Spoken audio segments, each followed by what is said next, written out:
Well, we're going to jump into a topic that's very, very near and dear to the AP Calculus's test heart. They really love to talk about continuity and especially pick on our notation, so to speak. But before we get started, and we mentioned this in class a few times, but just want to really spread the word and try to get us in the habit.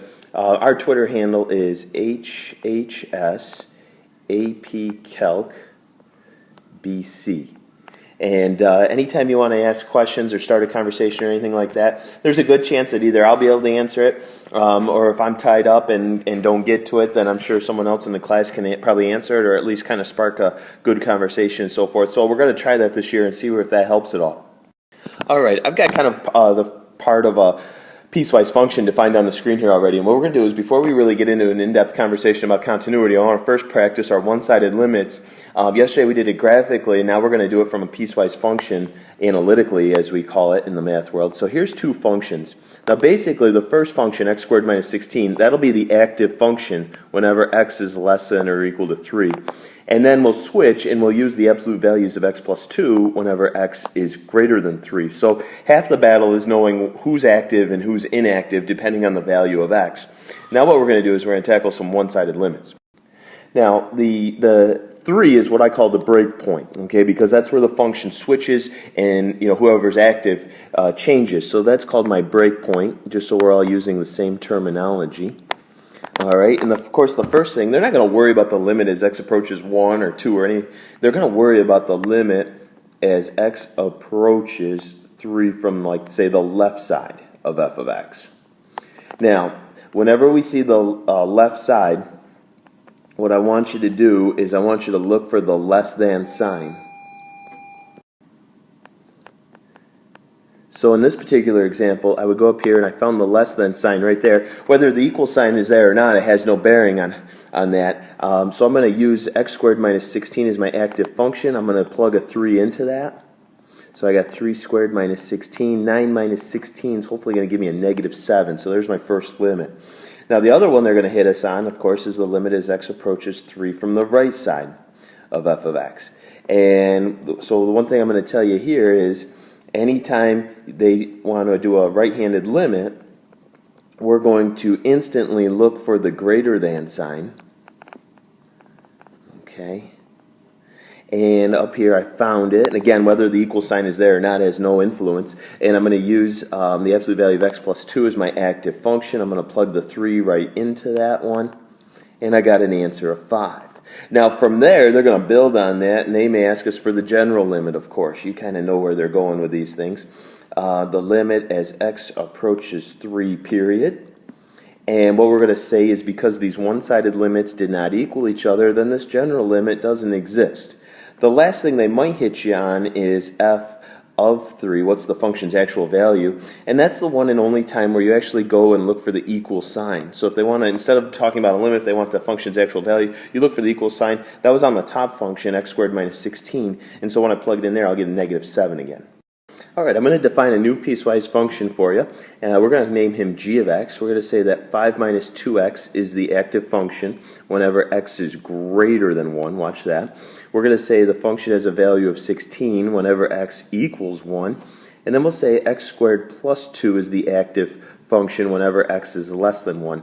So there is no mathematical rule that says I have to put the less than sign first in that top row. They could switch it. You compare this one to the last one. We kind of switch the order a little bit. My break point is at x equals 1. That's where the graph kind of transitions from one function to another. And so that's what they're going to attack. And I just want to run through those one-sided limits in the general limit. So the limit from the left side of g of x, left means I'm going to go for the less than sign. I'm going to say that x squared plus 2 is my active function. And if I substitute a 1 into that, I'm going to get an answer of 3. Okay. If I approach 1 from the right side, I'm now going to look for the greater than sign. And if I substitute a 1 into there, I'm also going to get a 3. Okay, that's good news. What that tells me is that the general limit does indeed exist, and it has a value of 3. And then last but not least, they may ask us for the value of g of 1, and that's the one and only time I pay attention to the equal signs, and I got an answer of 16 for that one. Okay, now here's the big bear, and here's what we really need to dig into and gain an appreciation for notation. We talked about it after your summer assignment, and probably our biggest challenge early in the season here is to really gain a deeper appreciation for notation and the value that it holds as we move forward. But basically, we're going to say if a function's truly continuous at a certain point, like x equals a, then three things have to be true, and I call this the three-headed monster, all right? Three things have got to be equal to each other. If just one of those three is off kilter, then it kills the whole thing and the function's not continuous. All right, we're going to say that the limit as x approaches a from the left side of f of x equals the limit as x approaches a from the right side of f of x, which equals the function's actual value at the moment when x equals a. So there's the three-headed monster. Those three things all have to be equal, and when we ask for that on a bite-sized quiz, you'll have you'll probably have a challenging time squeezing it into that box, but I know you can have an appreciation for every little detail in there and make sure it's perfect. All right, so we're going to pretend that this is an open-ended, free-response style question as opposed to a multiple choice, and they're going to ask me if a certain function is continuous or not. And so I'm going to define f of x as, check this out, this is kind of a fun one, 2 plus the cosine of x times pi. All right, and that's going to be active whenever x is less than or equal to 2. And then we're going to say 5 minus x, and that'll be active whenever x is greater than 2. So instantly, whenever they ask you a continuity question, you've got three things to entertain. All right, number one in my checklist in my mind is, what's the limit as x approaches 2 from the left side? Okay, and I'm really only interested in 2 because that's the break point. I know that on its own merit, each of these individual functions are continuous on their own merit, so it's just a matter of whether they meet together at 2. And so the left means I'm looking for the less than sign. I'm going to plug a 2 into that. And the cosine of 2 pi is 1, so 2 plus 1 is 3. And then I'm going to do the limit as x approaches 2 from the right side.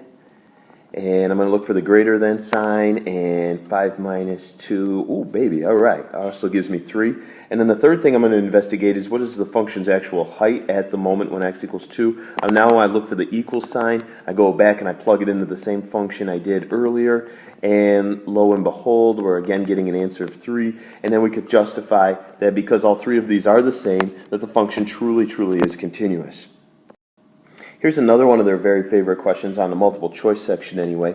What they're going to do is they're going to define a piecewise function for you, but there's going to be a missing constant in there. So we're going to say 2kx plus 4, and that's going to be active whenever x is less than or equal to 3.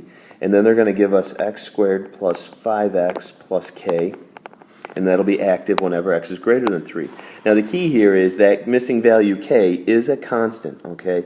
Don't treat it like a variable or anything like that. It's just an unknown, simple number.